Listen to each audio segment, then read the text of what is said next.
നമസ്തേ, എല്ലാവർക്കും ദേവികൃപ റെസിപ്പിയിലേക്ക് സ്വാഗതം. ഇന്ന് ഞാൻ ഉണ്ടാക്കാൻ പോകുന്നത് ഒരു പഴമയുടെ രുചി, അതായത് എൻ്റെ അമ്മയും അമ്മൂമ്മയൊക്കെ ഉണ്ടാക്കുന്ന ഒരു കറിയാണ്. അതായത് താള് വെച്ചിട്ടുള്ള ഒരു കറി. ഈ കർക്കിടക മാസത്തിൽ താള് വെച്ചിട്ട് നമ്മൾ പണ്ടൊക്കെ കഴിക്കുകയായിരുന്നു. ഇപ്പോഴത്തെ കുട്ടികൾക്ക് താള് എന്താണെന്ന് അറിയില്ല. അപ്പോൾ താള് വെച്ചിട്ടുള്ള കറിയാണ് ഇന്ന് ഉണ്ടാക്കുന്നത്. അപ്പം നമുക്ക് റെസിപ്പിയിലേക്ക് കിടക്കാം. എല്ലാവർക്കും നന്ദി, നമസ്കാരം. നമസ്തേ, എല്ലാവർക്കും ദേവികൃപ റെസിപ്പിയിലേക്ക് സ്വാഗതം. ഇന്ന് ഞാൻ ഉണ്ടാക്കാൻ പോകുന്നത് താള് കറിയാണ് കേട്ടോ. താള് കട്ട് ചെയ്ത് വെച്ചിട്ടുണ്ട്, ഇങ്ങനെ പീസായിട്ട് കട്ട് ചെയ്ത് വെച്ചിട്ടുണ്ട്. അതിൻ്റെ കൂടെ തന്നെ ഞാൻ എന്ത് ചെയ്തു, ഇവിടെ ഒരു കുക്കറിൽ കാണിക്കാം കേട്ടോ. കുക്കറിൽ ഞാൻ ഓൾറെഡി പരിപ്പ് കുക്ക് ചെയ്ത് വെച്ചിട്ടുണ്ട്. അപ്പം ഞാനിവിടെ പരിപ്പ് ഞാൻ ഒരു കപ്പിൽ ഒരു അര ഗ്ലാസോളം പരിപ്പെടുത്ത് കുക്ക് ചെയ്ത് വെച്ചു. എന്നിട്ട് ഞാൻ അതിന് ശേഷം അത് കുക്ക് ചെയ്ത് കഴിഞ്ഞു കേട്ടോ.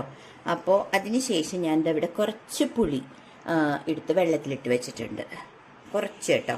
അപ്പോൾ നമുക്ക് ഇത് എങ്ങനെ ഉണ്ടാക്കുക എന്ന് പറയാം. അപ്പം ഞാൻ ഈ പുളി എടുത്ത് ഇതിലേക്ക് ഒഴിച്ചു. ഇത്രയേ ഉള്ളൂ കേട്ടോ പുളി, ഇത്രയുള്ള ഒരു ചെറിയ പുളിയാണ് ഇട്ടത്.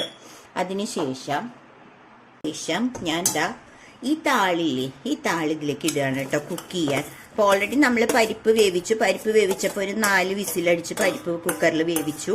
അത് അതിൻ്റെ കൂടെ ഇടാത്തതെന്ന് പറയുന്നത് എന്താണെന്ന് വെച്ചാൽ വല്ലാണ്ട് ഉടഞ്ഞു പോവും നമ്മൾ പരിപ്പ് കുക്ക് ചെയ്യുമ്പോൾ ഇട്ടാൽ. അപ്പോൾ അത് പിന്നെ സെപ്പറേറ്റ് ഇട്ടതാണ് കേട്ടോ. അതിന് ശേഷം ഞാൻ ചെയ്യുന്നത് കുറച്ച് നമ്മൾ ഉപ്പിടണം. അപ്പോൾ ഓൾറെഡി പുളിവെള്ളം ഒഴിച്ചു, പിന്നെ കുറച്ച് ഉപ്പിട്ടു. പിന്നെ ഇത് കുക്ക് ചെയ്യണതിൻ്റെ ഇടയിൽ ഞാനിവിടെ കാണിച്ചു തരാം നിങ്ങൾക്ക്. ഞാനൊരു പാത്രത്തിൽ മിക്സിയുടെ ജാറിൽ കേട്ടോ പച്ചമുളക്, തേങ്ങ, ജീരകം, ചെറിയ ഉള്ളി ഇത് നല്ല നൈസായിട്ട് അരയ്ക്കണം. അതും നിങ്ങളെ കാണിക്കുകയാണ്. അപ്പോൾ ആ ടൈമിൽ നമ്മൾ ഇവിടെ കണ്ടില്ലേ കുക്കറിൽ ഇങ്ങനെ വെച്ചു. അതിന് ശേഷം പിന്നെ നമ്മൾ അടുത്തത് ചെയ്യേണ്ടത് കുറച്ച് മഞ്ഞൾപ്പൊടി ഇടണം ഇതിൽ കേട്ടോ. മഞ്ഞൾപ്പൊടി ഇട്ടു. എന്നിട്ട് നമ്മൾ കുക്കർ ലിഡ് വെച്ച് അടയ്ക്കാം. പെട്ടെന്ന് ഉണ്ടാക്കാൻ പറ്റും. ഇപ്പം ഈ കർക്കിടക മാസത്തിൽ താളുകറി കൂട്ടണം എന്നാണ് പറയുക. ഇത് ഞങ്ങൾ തൃശ്ശൂർ ഇത് കണ്ടിച്ചേമ്പിൻ്റെ താള് എന്നാട്ടോ പറയുക. തൃശ്ശൂർക്കാരാണ് ഇത് പറയുക. എനിക്ക് ബാക്കിയുള്ള ഒരു സ്ഥലത്ത് എന്ത് താളാന്ന് അറിയില്ല. ഞങ്ങൾ ഇത് എടുത്തത് നമ്മുടെ പറമ്പിൽ തന്നെ ഉണ്ട്. അപ്പോൾ നമ്മൾ എടുത്തത് അതാണ് ഈ താള്. എന്നിട്ട് കുക്കർ അടയ്ക്കുകയാണ്. ഇത് നമ്മുടെ അമ്മൂമ്മമാരും അമ്മമാരും ഒക്കെ ഉണ്ടാക്കിയിരുന്ന ഒരു കറിയാണ്.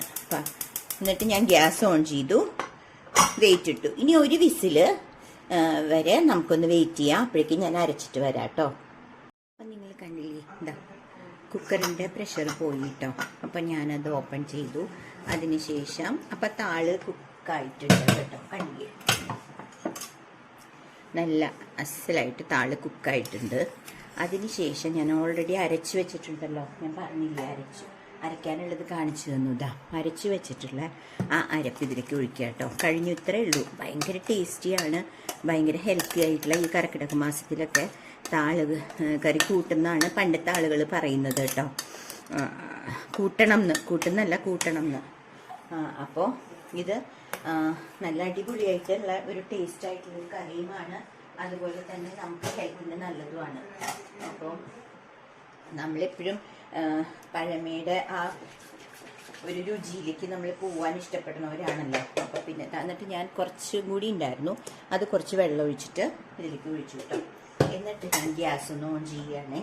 കാരണം ഇതൊന്ന് തിളപ്പിച്ചിട്ട് വേണം നമുക്ക് കടുകൊക്കെ വറുത്തിടാൻ വേണ്ടിയിട്ട്. അപ്പോൾ ഇതൊന്ന് തിളക്കട്ടെ, അതുവരെ വെയിറ്റ് ചെയ്യാം. അപ്പോൾ ഞാൻ നിങ്ങൾക്ക് കാണിച്ചു തരാം കേട്ടോ.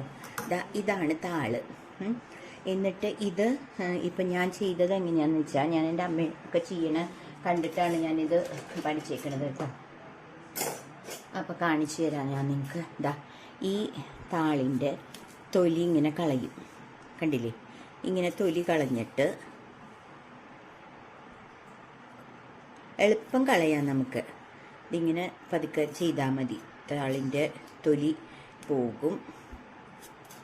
കണ്ടില്ലേ, ഇപ്പോൾ താളിൻ്റെ തൊലി പോയി. എന്നിട്ട് അറ്റം കളഞ്ഞ ശേഷം ഇങ്ങനെ കട്ട് ചെയ്തിട്ടാണ് ഞാൻ ഇത് കട്ട് ചെയ്ത് വെച്ചത് കേട്ടോ. കണ്ടോ, അമ്മയും അമ്മൂമ്മയൊക്കെ പണ്ട് ചെയ്യണ കണ്ടിട്ടുണ്ട്. അപ്പോൾ നമ്മളമ്മമാരായി ഇപ്പം നമ്മളും ഇത് കുട്ടികൾക്കൊക്കെ ഉണ്ടാക്കി കൊടുക്കണം. അപ്പം അതുകൊണ്ടാണ് ഞാൻ ഇത് നിങ്ങളെ ഇന്ന് കാണിക്കാമെന്ന് വിചാരിച്ചത്. താളുകറി നല്ലൊരു ടേസ്റ്റി ആയിട്ടുള്ള കറിയുമാണ്, കുട്ടികൾക്ക് ഇഷ്ടാവുകയും ചെയ്യും, എന്നാൽ ഹെൽത്തിയാണ് കേട്ടോ. അപ്പോൾ എല്ലാവരും ഇതൊന്ന് ട്രൈ ചെയ്ത് നോക്കൂ. അപ്പോൾ നമുക്കിത് തിളയ്ക്കണ വരെ ഒന്ന് വെയിറ്റ് ചെയ്യാം. ഓക്കെ, ഞാൻ ഓൾറെഡി ഉപ്പിട്ടിട്ടുണ്ടായിരുന്നു. അപ്പോൾ ഒരു കാര്യം ഇതാ ഇപ്പം നിങ്ങൾ കാണുന്നുണ്ടാവുമല്ലോ, ഇത് തിളച്ചു. അപ്പോൾ ഒന്നും കൂടി നന്നായിട്ട് തിളക്കട്ടെ, അതുവരെ നമുക്കൊന്ന് വെയിറ്റ് ചെയ്യാം. അപ്പോൾ ഇത് ഞാനിപ്പോൾ വേറെ ഒരു പാത്രം എടുത്തിട്ടില്ല, ഞാൻ കുക്കർ മാത്രമേ യൂസ് ചെയ്തിട്ടുള്ളൂ. കുക്കറിൽ പരിപ്പ് വേവിച്ചു. ആ കുക്കറിൽ തന്നെ നമ്മൾ ഒരു 4 വിസിലടിച്ചപ്പോൾ പരിപ്പ് കുക്കായി. അതിനുശേഷം ആ കുക്കറിൽ തന്നെ താളിട്ടിട്ട് 1 വിസിലടിച്ചപ്പോൾ അതും കുക്കായി. അതിനുശേഷം തേങ്ങയും ജീരകവും പച്ചമുളകും ചെറിയ ഉള്ളിയും കൂടി അരച്ച ആ അരപ്പ് ഇതിൽ ചേർത്തു തിളപ്പിച്ചു. ഇത്രേ ഉള്ളൂ ഇതിൻ്റെ പണി. വളരെ പെട്ടെന്ന് ഉണ്ടാക്കാം, ഹെൽത്തിയുമാണ്, അതുപോലെ തന്നെ വളരെ ടേസ്റ്റിയാണ്. അപ്പോൾ എല്ലാവരും ഇതൊന്ന് ട്രൈ ചെയ്യൂ കേട്ടോ. അപ്പം ഇത് തിളച്ചു. അപ്പം നിങ്ങൾക്ക് കാണുന്നുണ്ടാവുമല്ലോ തിളയ്ക്കണത്. അപ്പം അതിനുശേഷം ഞാൻ ഈ കരിവേപ്പിലയും ഇതെല്ലാം ഇതിനകത്ത് ഇടുകയാണ് കേട്ടോ. ഇത്രയേ ഉള്ളൂ ഇതിൻ്റെ. അപ്പം നമ്മൾ കുട്ടികൾക്കൊക്കെ ഇത് ഉണ്ടാക്കി കൊടുക്കുക. അതുപോലെ ഓക്കെ, അപ്പോൾ അടുത്തൊരു റെസിപ്പിയായി വരുന്നവരെ എല്ലാവർക്കും ബായ്.